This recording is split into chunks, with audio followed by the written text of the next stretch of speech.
Welcome back to the Jesus Channel. I'm Josh.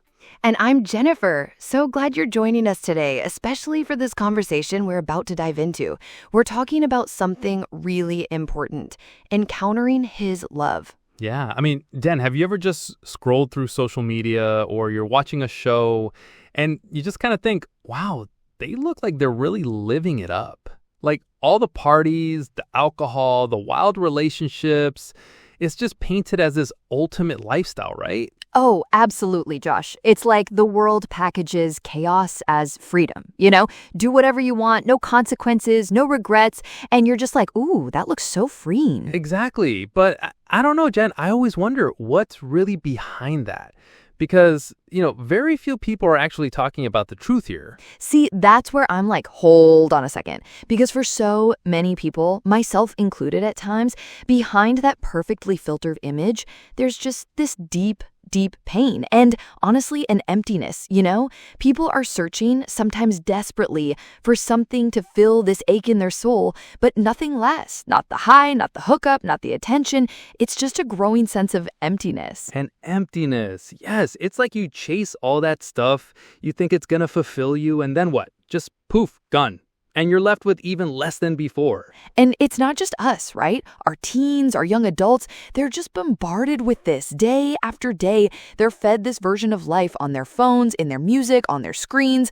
It's like sin isn't just normalized, it's celebrated. And in the middle of all this noise, you hear them, they're silently wondering, is this all there is? Jennifer, that's a tough question because then it brings us to this point when the church responds to all that. Because how do we as people of faith respond to that deep ache, that silent question? And this is where, honestly, Josh, sometimes the church, we miss the mark. All too often, the message they hear from churches is one of rules, wrath, and, rejection.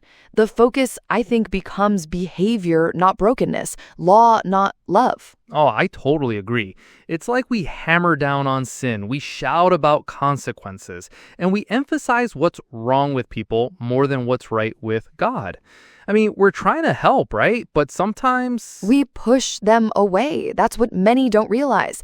When we lead with judgment, we push people away from the very grace that could heal them. I remember hearing a story about this young woman. She had made a lot of choices she regretted. And when she thought about turning to God, all she could hear were these voices from her past. You're going to hell. God's angry with you. You're too far gone. Oh, that just breaks my heart. It really does, right? And so she stayed away, not because she hated God, but because she believed God hated her. And that, my friend, is not the gospel. Exactly. That's not what Jesus actually did. If you really want to understand the heart of God, you just look at Jesus.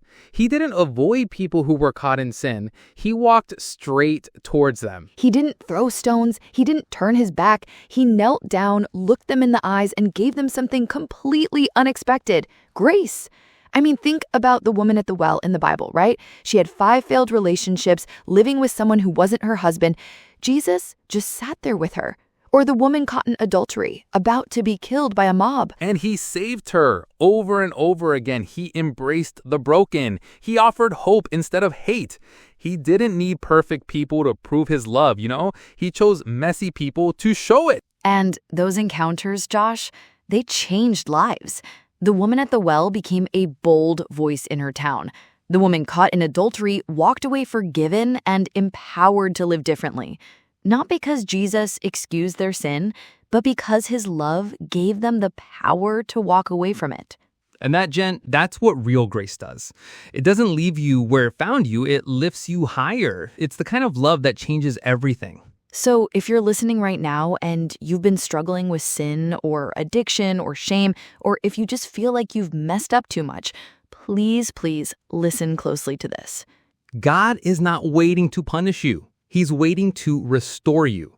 He's not angry and distant, folks. He is present and full of compassion. No matter what you've done, you are not beyond his reach. He sees you. He knows your story, and he still chooses you. Yes. Let his love in. That freedom your heart longs for won't come from running harder or pretending you're okay.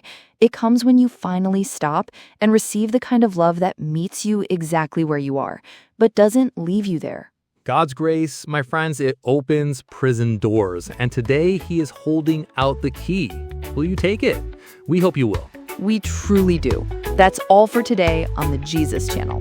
We pray this message encourages you and gives you hope. Until next time, remember his boundless love. God bless.